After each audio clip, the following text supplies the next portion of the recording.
জনপ্ৰিয় নৃত্যশৈলী আৰু ৰাজ্য অসমৰ জনপ্ৰিয় নৃত্যশৈলী বিহু অন্ধ্ৰপ্ৰদেশৰ বুঢ়া তামিলনাডুৰ ভাৰতনাট্যম উৰিষ্যাৰ ওডিচি তামিলনাডুৰ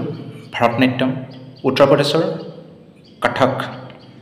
হিমাচল প্ৰদেশৰ নাটি ৰাজস্থানৰ ঘুমাৰ গাটকা পঞ্জাবৰ হয় আৰু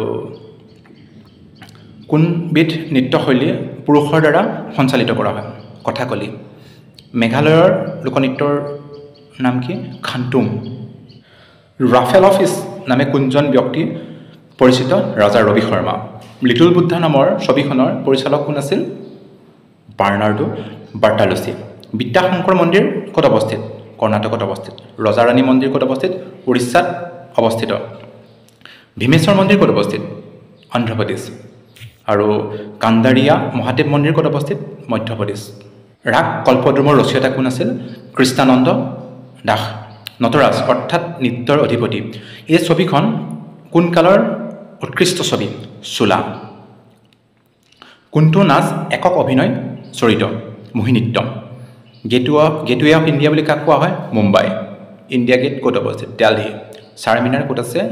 চাৰমিনাৰ আছে হায়দৰাবাদত আছে আৰু ভিক্টোৰিয়া মেমৰিয়েল কলকাতাত পঞ্জাবী ভাষাৰ ঠাকুৰ বুলি কাক কোৱা হয় পুৰাণ সিং পোহৰৰ উৎসৱ হানুক্কা কোনটো ধৰ্মৰ লগত জড়িত ইহুদী ধৰ্মৰ লগত জড়িত বিখ্যাত চিত্ৰ মনালিছা কোনে আঁকিছিল বিখ্যাত চিত্ৰশিল্পী লিঅ'নাৰ্ডো দা ভিঞ্চিয়ে আঁকিছিল সেই মনালিছা ছবিখন জাগৰ হ'ল ঈশ্বৰ উপাসনাৰ আন এটা ৰূপ যিটো প্ৰচলিত ক'ত হয় উত্তৰাখণ্ডত পংগল কোন ৰাজ্যৰ উৎসৱ তামিলনাডু দক্ষিণ ভাৰতৰ এটা উৎসৱ ওনাম কিহৰ লগত জড়িত মহাবলী তৰাচিৰা উৎসৱ কোনে উদযাপন কৰে ঠেঙাল কছাৰী পাওগোহাঁই পূজা কোনটো জনজাতিৰ এটা গুৰুত্বপূৰ্ণ উৎসৱ শৰণীয়া কছাৰী হাউনু পূজা কোনে উদযাপন কৰে দেউৰীসকলে বাৰে চহৰীয়া ভাওনা ক'ত অনুষ্ঠিত হয় জামুগুৰি হাটত অনুষ্ঠিত হয় সত্ৰীয়া নৃত্যক কেতিয়া সংগীত নাটক একাডেমীৰ ফালৰ পৰা শাস্ত্ৰীয় নৃত্য হিচাপে ঘোষণা কৰিছিল 2000 চনত কৰিছিল বামবাদ মানে কি এয়া হ'ল পূৰ্বপুৰুষৰ পূজা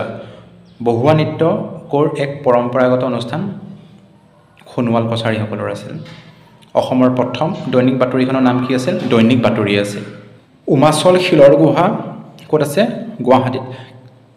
গড়দল ক'ত আছে তেজপুৰত আছে কোনখন চলচ্চিত্ৰৰ বাবে ভূপেন হাজৰিকা দেৱে ৰাষ্ট্ৰীয় সংগীত পৰিচালনাৰ শ্ৰেষ্ঠ মানে সংগীত পৰিচালক হিচাপে বঁটা লাভ কৰিছিলে সেইখন আছিলে চামেলি মেমচাব 1937 চনত নিৰ্মাণ হোৱা দেৱদাস নামৰ চলচ্চিত্ৰখনৰ পৰিচালকজনৰ নাম কি আছিল প্ৰমেথেশ চন্দ্ৰ বৰুৱা বড়োসকলে গুৰুদেৱ বা গুৰু ব্ৰহ্মা বুলি কাক কয় কালীচৰণ ব্ৰহ্ম ব্ৰজাৱলী ভাষা অসমীয়া আৰু কি ভাষাৰ সংমিশ্ৰণ মৈথিলী ভাষাৰ সংমিশ্ৰণ অসমীয়া আৰু মৈথিলী ভাষাৰ সংমিশ্ৰণ মানে ব্ৰজাৱলী আলি আই লৃগাঙৰ এটা বৈশিষ্ট্য কি এই আলি আই লৃগাং প্ৰত্যেক বছৰে এপ্ৰিলৰ প্ৰথম বুধবাৰৰ পৰা আৰম্ভ হয় অজান ফকীৰ ক'ৰ পৰা অসমলৈ আহিছিল অজান ফকীৰ আৰৱৰ পৰা অসমলৈ আহিছিল